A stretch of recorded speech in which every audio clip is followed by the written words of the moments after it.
Hey there, folks. Santee at the Arizona Ghostriders here. We got mail. Santee, why don't you do a video on Old West music? Southern Fried. I guarantee. Music in the Old West, eh? We can do that. As I began to research this subject, I quickly realized it's a pretty big topic.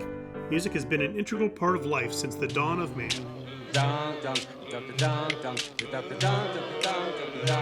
Therefore, I'm going to save musical instruments for another video down the line and make this video an overview. Otherwise, I might get into some trouble. Ha ha hardy har har!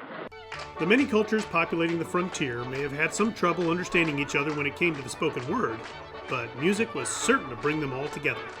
It seems that every wagon train there happened to be at least one who was musically inclined, and they could provide entertainment and joy for what was turning out to be a pretty tough journey. Hey boys, you can join in anytime now.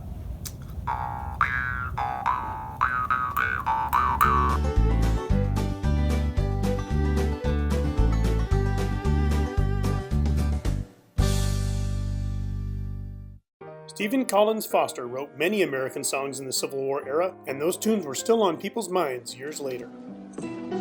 Stephen Stinkin' Foster. Yes, well, this happens to be a nocturne. It wasn't just Stephen Foster, though. On the frontier, you would hear classical music and a bunch of folk music from other countries. Songs like Sweet Betsy from Pike, Blue Tail Fly, Old Dan Tucker, Drunken Sailor, and Camptown Races are still sung today. How about the Camptown Ladies? The Camptown Ladies. Their whimsical lyrics put smiles on the faces of those hardscrabble laborers who blazed the trails of the Wild West. The Native Americans had both sacred and secular music that they used for ceremonies and healing. Just like popular rock music, it was heavy in the drum department. The Library of Congress has sheet music from the time period that blew my mind away. I had no idea so much music was made in this era until I started scrolling.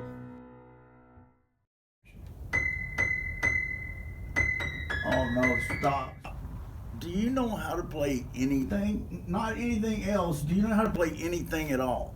Well, do you know how to play anything, Dan? I know how to play this pretty good.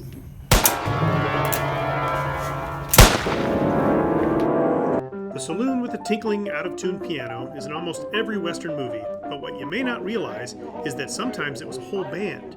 Fiddles, guitars, maybe even a horn or harmonica could be found.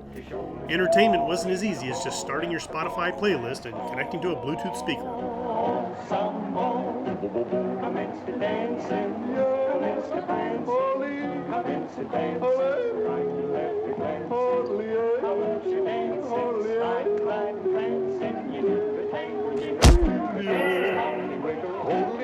In the early 1880s, the Dodge City Cowboy Band was formed with the sole purpose of entertaining the masses. The leader swung a loaded 6-gun as a baton, and when asked why, he replied, "To kill the first man who strikes a false note." By the 1890s, into the close of the Old West era, we see ragtime come into play. As the West became tamed, more folks settled in its territories, spreading musical influences from across the globe. And you, music lover, you're next.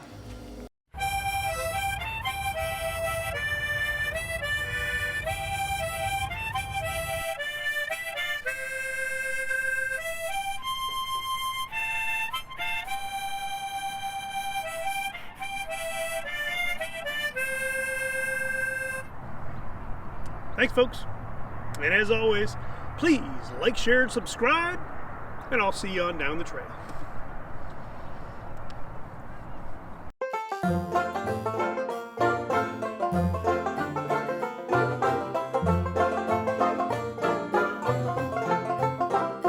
I don't have the top. Gotcha.